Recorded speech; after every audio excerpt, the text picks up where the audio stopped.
Hi guys, I'm Kristen. Welcome and welcome back. Excuse the very rough voice today. I am sick. I'm on like day 4 or 5 here along with my daughter of quite the chest cold, but needs must, and I'm here to tell you today about the Silverblood Promise by James Logan. This is a debut fantasy book that came out this year and is the start of a new fantasy series.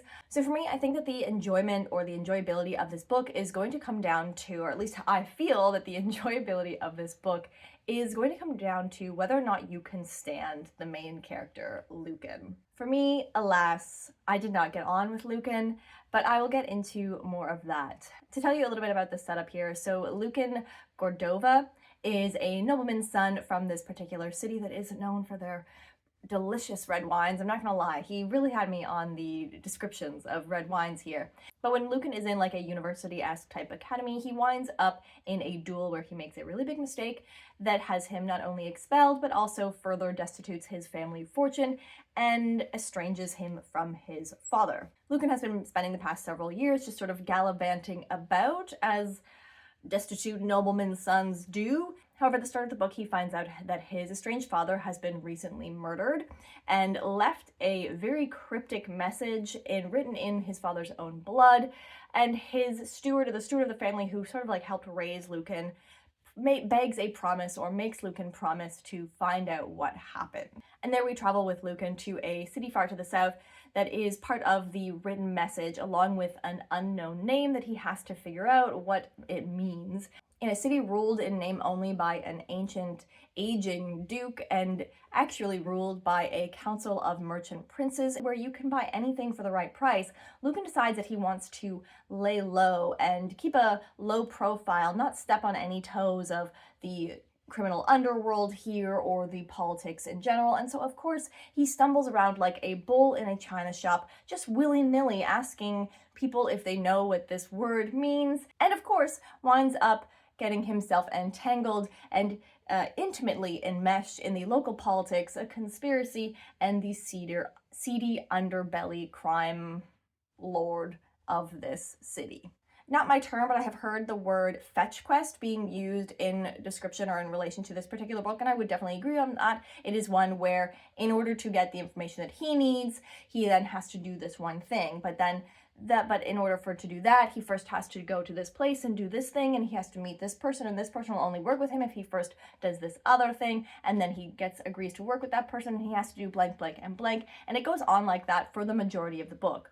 A general positive element of this book is the street urchin Flea, who attaches herself to Lukan and his quest as he begins to pay her for her help understanding and navigating the city. Flea on her own is a gem, and the dynamic between her and Lukan over the course of the book is really, really great. This like well-educated nobleman's son and this grew up on the streets, little street urchin who just wants Lukan to use normal words, okay? It was really, really great all throughout. There definitely are some hints as you go through the book that you're going to have a run-in with a particular character, and I think in the long run this character is also going to be quite relevant to the overall dynamic character-wise, but I would say that character entered into the book at too late of a state to really have made a big impact on the little dynamic that I think we are forming.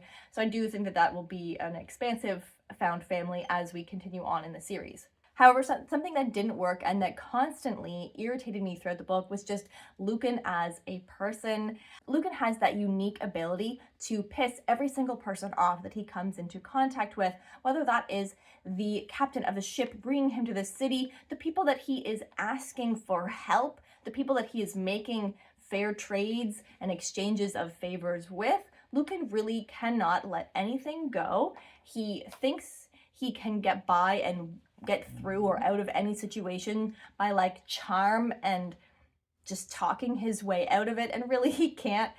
To be fair, like he really can't. He's not as good or as charming as he thinks he is. He definitely has that like sometimes it works and sometimes it doesn't, harebrained scheming kind of attitude to a lot of these things. I will give him a break in saying that he does seem to genuinely care. He does have more complicated feelings with the death of his estranged father, as well as the complicated relationship they had after the time that his mother died when he was young. And I definitely think that that element and the story of like what is going on with the father, what was he involved with, what got him killed in the first place, that is the story that I think we're going to be telling over the course of this series, not this book. So if you enjoyed the idea of an expansive murder mystery that probably gets more complicated into other affairs of other things that is not concluded in a single book, then this would be a series for you to pick up and check out.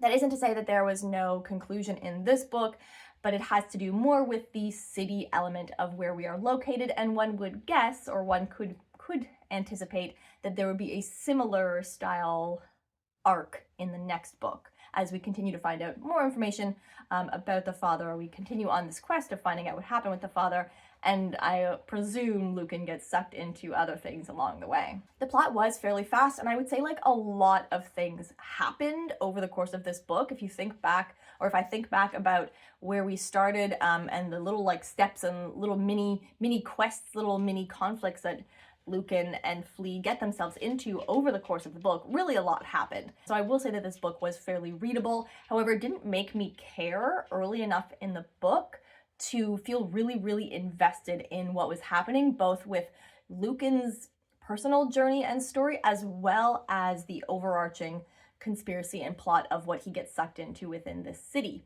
I did anticipate like a completely different element to the story when he kind of first gets his first clue along the way and finds his first stumbling block. I kind of thought we were going to be like a sitting, waiting, watching kind of a situation as things progressed. And we went in a very different, much more action-driven approach to overcoming that particular hurdle. Early on in the book, when Lukan is meeting with his family steward, who is relaying him the information about his father's death, she relates to him or reflects to him that he seems not that much changed in the time that she hasn't, in the time that they've been apart, and that he still seems, I forget the exact phrasing, but it was something to do with like, he has a great ability to always find himself into trouble. And another character later on in the book who he winds up working with here and there describes him as being more passion than sense. And I would say that those two reflections by older, wise women really sum up Lukan's character, although the one also says that he has a unique ability of getting out of trouble. So let's say that Lukan can both get himself into and out of trouble, and in a more passionate than intelligent way. For me, I just could not get over how annoying Lukan was to me. He was very antagonistic and aggressive towards people who were trying to help him, who were in the act of helping him, who were in the act of making a deal with him, and he always, where he would have literally nothing else, like no other leads or ways of progressing forward in getting his information without these people, and he still cannot stop himself from saying things to piss them off or to that is, I guess, who Lukan is. For me, it was a bit of a deal breaker in terms of overall enjoyment. While I was totally fine and enjoyed everything that happened in the book, everything that does happen is so intermixed with the decisions that he's making and the things that he does that it just was constantly irritating and aggravating. He gives up at times when you don't want him to, and he pushes down harder at times when you don't want him to. So I just found overall that character didn't work for me, but he might totally be a fun, enjoyable read for you. That could definitely be the case. We did towards the later half get a very couple, like some brief perspectives from Flea as well as a third party. And so I would hope and I would anticipate that we perhaps would get more perspectives of them, like a slightly different percentage weightage in future installments. And that is something that could perhaps get me to continue reading on in this series. A few like keywords and things to think about in considering whether or not you're going to pick up this book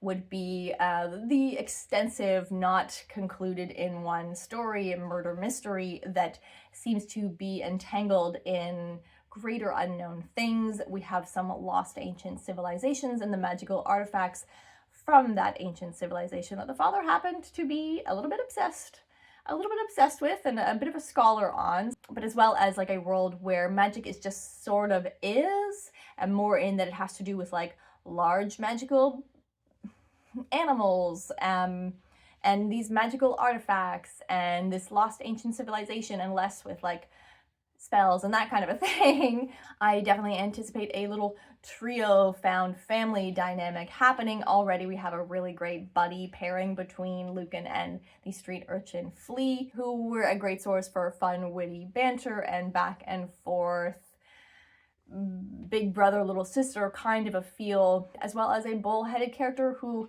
gets into and out of trouble as easily as breathing. Then perhaps this would be a series or a book that you could pick up to check out. Personally, I think I'm going to wait to hear what the reviews are like on the second book or on the sequel before deciding whether or not to continue reading on in this series.